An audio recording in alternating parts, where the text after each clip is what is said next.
Okay. Let's get started. I want to review, I was here last time and we talked about the 5 major pieces to the life puzzle.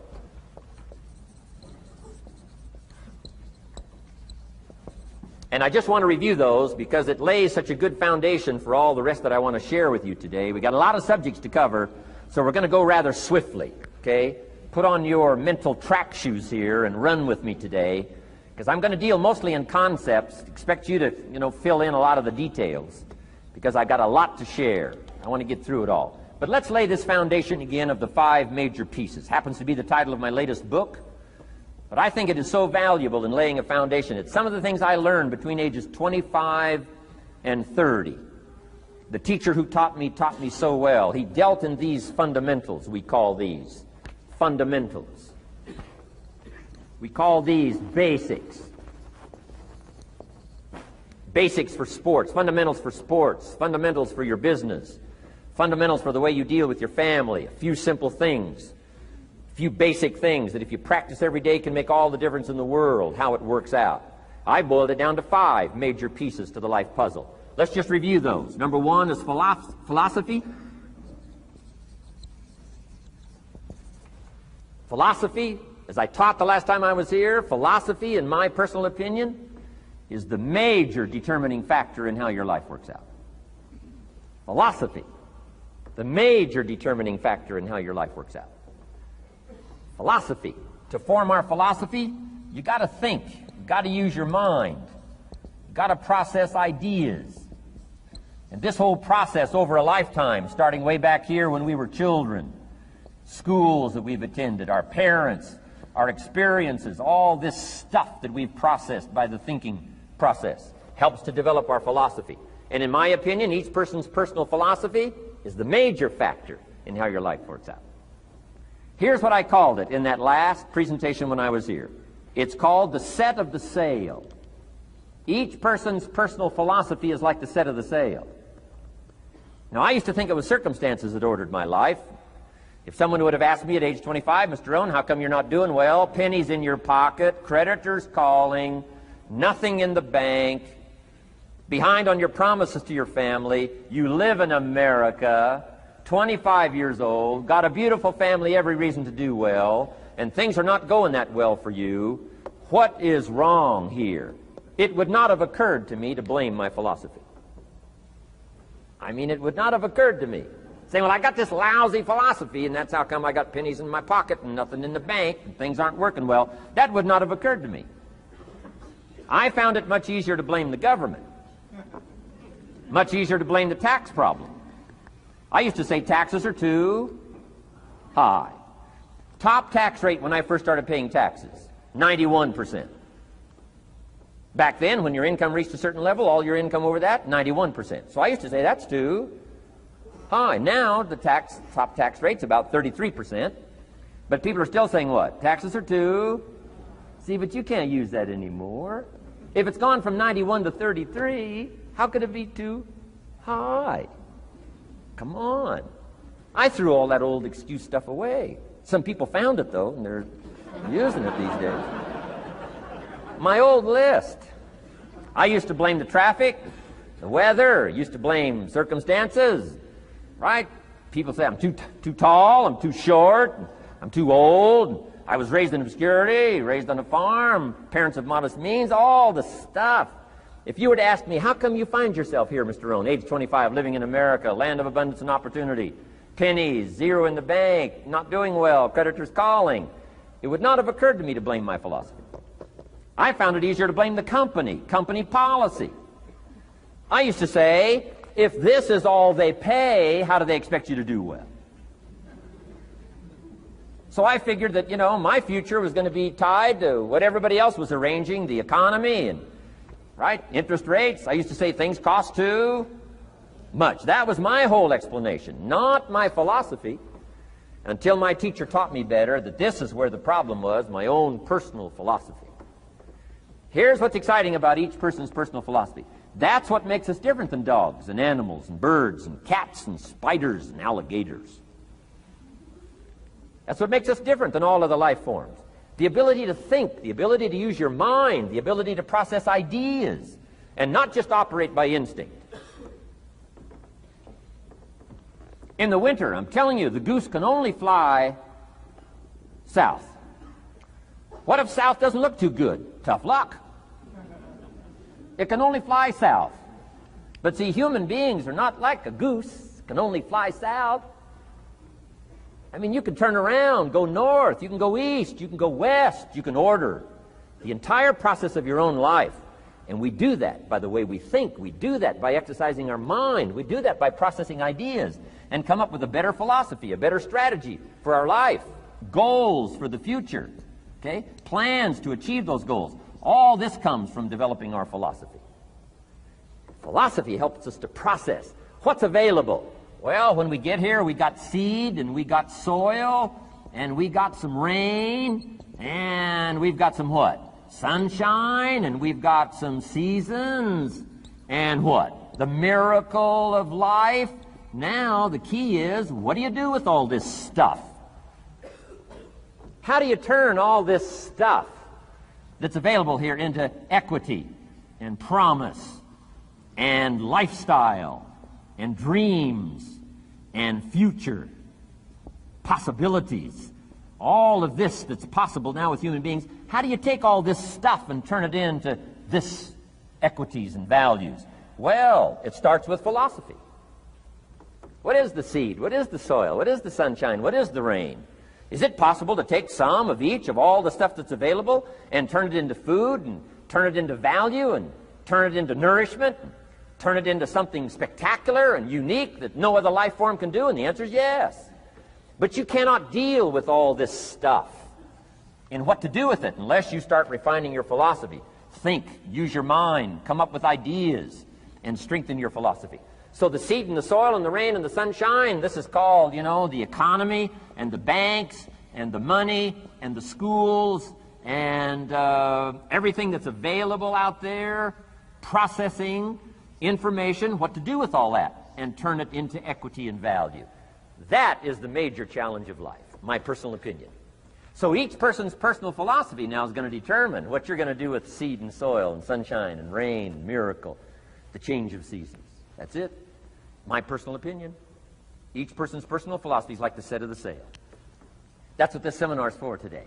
Help you to trim a better sail. You don't need a better economy.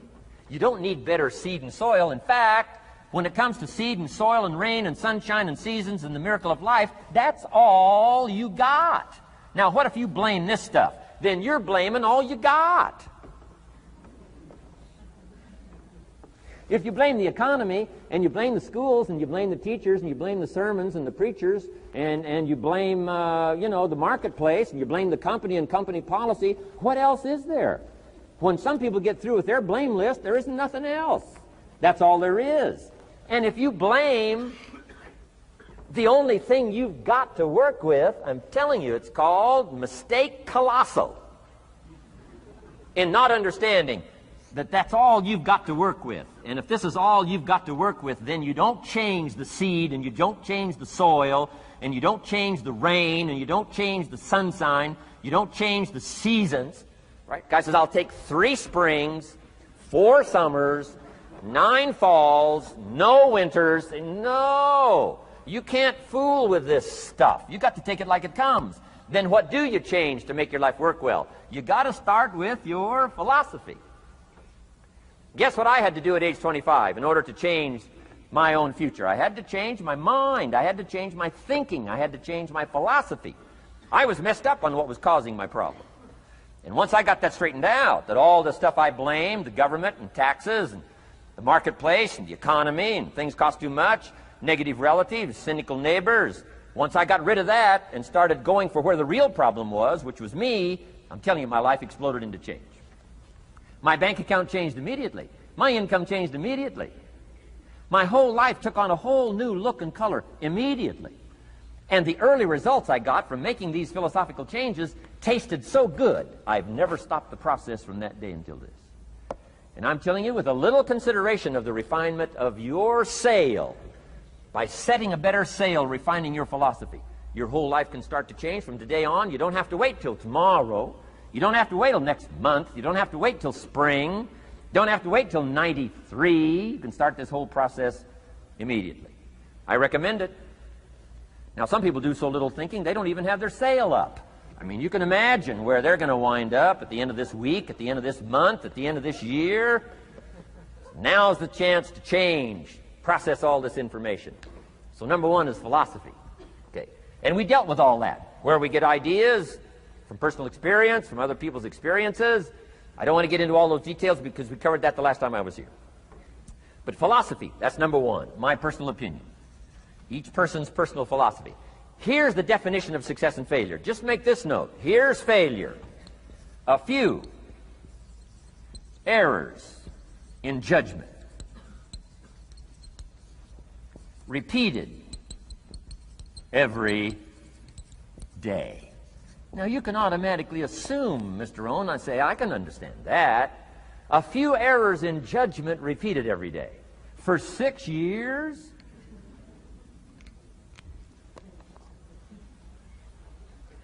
I'm with my father. I think I told this story the last time I was here. My father, 88 years old, he's never been ill, still hasn't retired. Not long ago, midnight, we're getting ready to go to bed. We've drilled a new well, got some extra water, got some more acres going. He's all excited. At midnight, we're getting ready to go to bed. My father's eating what he calls his midnight snack. A little bite to eat before you go to bed. Don't have to go to bed hungry. And I'm watching him eat this midnight snack. Guess what he had? An apple, a few graham crackers, and a glass of grapefruit juice. I said, no wonder my father's so healthy. My mom taught us all those good health practices. Taught me when I'm growing up, right? I'm an only child. I've never been ill. Passed the big 5-0 some time ago. My 2 daughters, 32, 33, never been ill. My grandkids, never been ill. I'm telling you, the legacy lingers on. As I watched my father have this midnight snack, suddenly it occurred to me. I know that's part of it. An apple, what? A day. That's gotten to Dallas-Fort Worth, right? An apple. An apple a day keeps the doctor away. Good question for this intelligent audience. What if that's true? You say, well, Mr. Rohn, if that's true, that would be easy to do. Then what's the problem?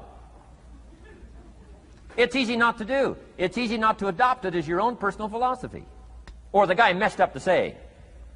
Guy says a Hershey bar a day. Say, no. No.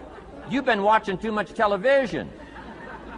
It is not Hershey bar. You got to be smarter in philosophy than to fall for the Hershey bar a day when it's an apple a day. You've got to be smarter than that. And if you make that kind of an error in judgment every day for 6 years, I'm telling you, it'll accumulate into disaster. Sometimes the first year you say, well, you know, I'm so healthy now, what difference is it going to make? You've got to be smarter than that. Just because disaster doesn't fall on us at the end of the first day doesn't mean disaster isn't coming.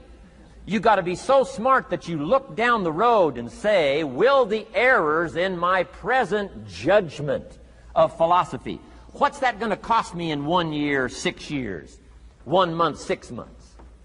I'm telling you the money cost and the health cost and the success cost is too gigantic if you'll look down the road a little ways and say, are there errors in my current judgment like an apple versus a Hershey bar? Is that just a good illustration of some of the rest of my errors in judgment? If it is, that's where I found myself at age 25. I started working when I was 19.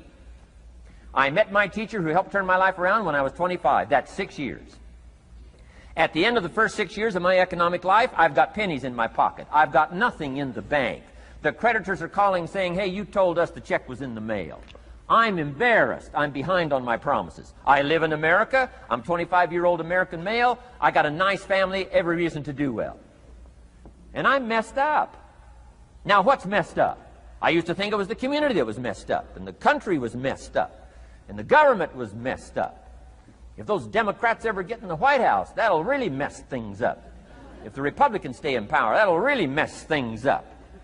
The economy was messed up. Interest rates are messed up. I thought all this stuff was messed up. Then I found out that's not what was messed up. I was criticizing the only thing I had to work with. What was really messed up was my own personal philosophy. My own errors in judgment in my own personal philosophy brought me in 6 years to pennies in my pocket, nothing in the bank, and trying to explain why I wasn't doing well, living in America, 25-year-old American male, got a family, every reason to do well. Now, once I understood this, here's the formula for failure: errors in judgment, being lax about developing your own personal philosophy. I'm telling you, it's called accumulated disaster. It doesn't matter whether it's your health or your bank account. Guy's got an empty bank account, probably has high cholesterol. Why? Over the last 6 years, he never paid attention to either one. And it doesn't matter whether it's a dollar, or whether it's your money, or whether it's your cholesterol count. All you got to do is commit the errors, and just because disaster doesn't fall on you at the end of the first day that you don't eat an apple. You say, well, I didn't eat an apple today, and tonight I'm not ill. Well, you got to be brighter than that. Someday you got to leave first grade. The reason we make those first grade desks so small so they won't fit at age 25. I mean, right? You don't belong here anymore. Come on. Now let me give you the secret to success. The formula for failure: a few errors in judgment repeated every day for 1 month starts the weakness, starts the disaster process. You can imagine what happens in 6 years.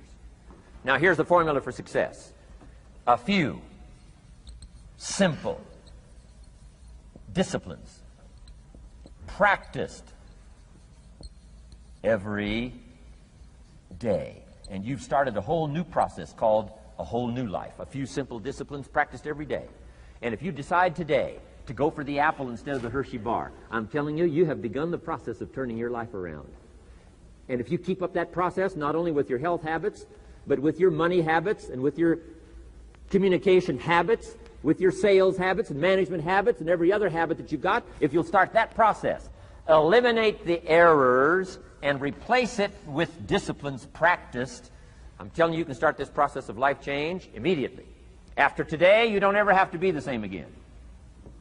Only by choice. You don't have to walk out of here the same as you walked in today. Only by choice.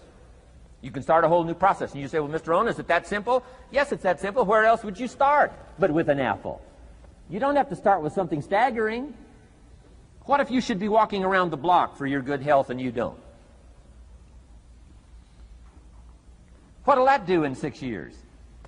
I'm telling you, the word is disaster. You could and you should and you don't. Here's an even stronger word. You won't. I mean, don't might mean you're careless. Won't probably means you're stubborn. And either one's called disaster. Could, should, don't.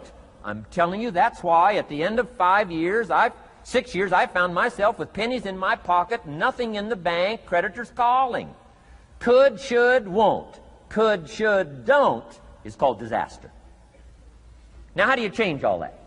The next 6 years, I got rich. The next 6 years, I became a millionaire. By the time I'm 31, I'm a millionaire. How about that? You say, well, Mr. Rohn, what happened? Well, strangely enough, during that second 6 years of my economic life, the government was about the same.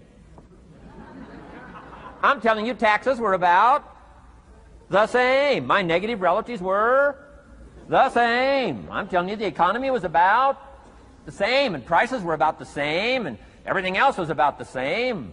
Circumstances were about the same. Then how come I got rich? How come I totally changed my life? I was not the same. Somebody says, well, what did you go to work on to do all that? I started with my philosophy.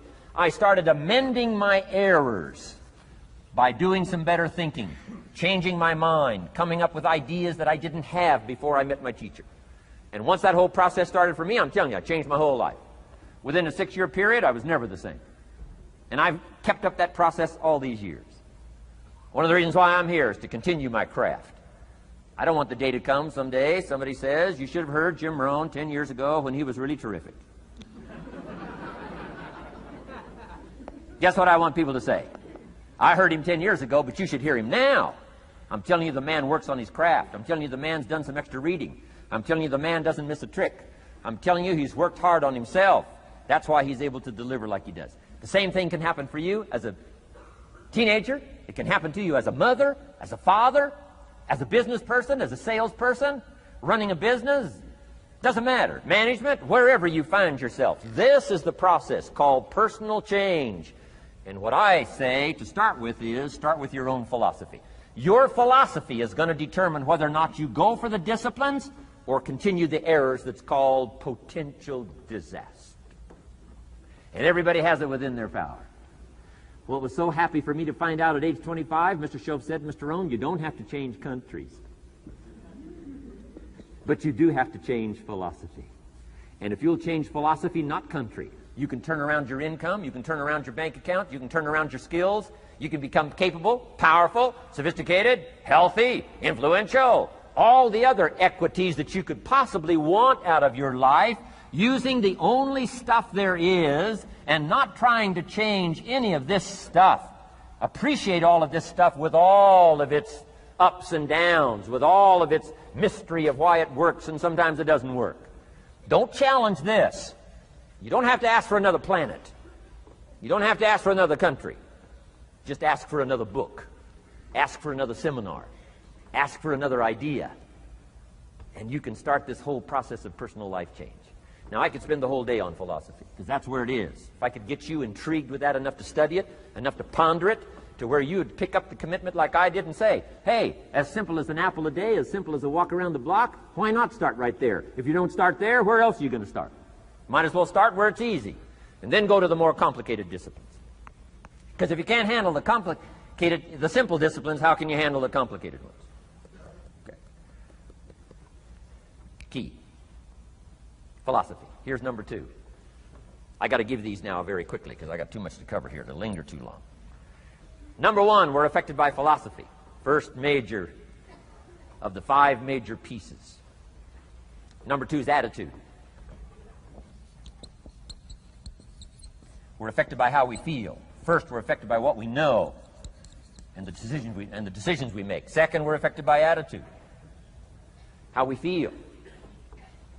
And I gave that quick list. Let me give it to you. It's how you feel about the past. You've got to have a good attitude about the past. Use it as a school, not a club.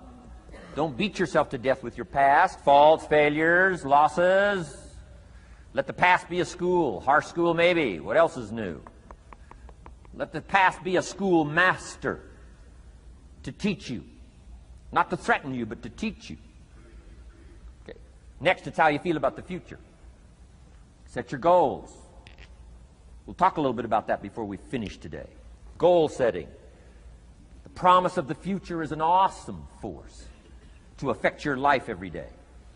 Without a future well designed, we take hesitant steps. And all you have to have is hesitant steps for 6 years. You'll be timid, driven into a corner, not boldly willing to go and take your portion, take your share. Okay? Next, it's how you feel about everybody else. Got to have a good attitude about everybody else, because it takes everybody else to make a market. One person doesn't make a family. One person doesn't make a business. One person doesn't make a corporation. One person doesn't make a community. One person doesn't make a nation. It takes all of us to make a dynamic economy, a nation second to none. It takes all of us to make the churches and make the economy run. It takes all of us to make the possibilities. All the gifts that have flowed in here the last 200 years, unprecedented in 6,500 years of recorded history. There's been nothing like it. The ethnic streams that have flowed in here brought their gifts, brought their talent, brought their skills, brought their inventions, brought their work ethic. All of it mixed together is called America. Been nothing like it in 6,500 years. And to miss the value of it by some, warped attitude about it, I'm telling you, you've missed it all. And if you have an appreciation for it all, you'll draw from it. And if you draw from all the gifts that have been blended together here for 200 years, now for your value and benefit, think of what you can do for your days, for your business, for your conversation, for your equities. You can transform it to an incredible degree. And here's the last one. It's how you feel about yourself. Understanding self-worth is the beginning of progress. Self-worth should be easy. If one of us can do it, all of us can do it. If anybody can think it, we all can think it.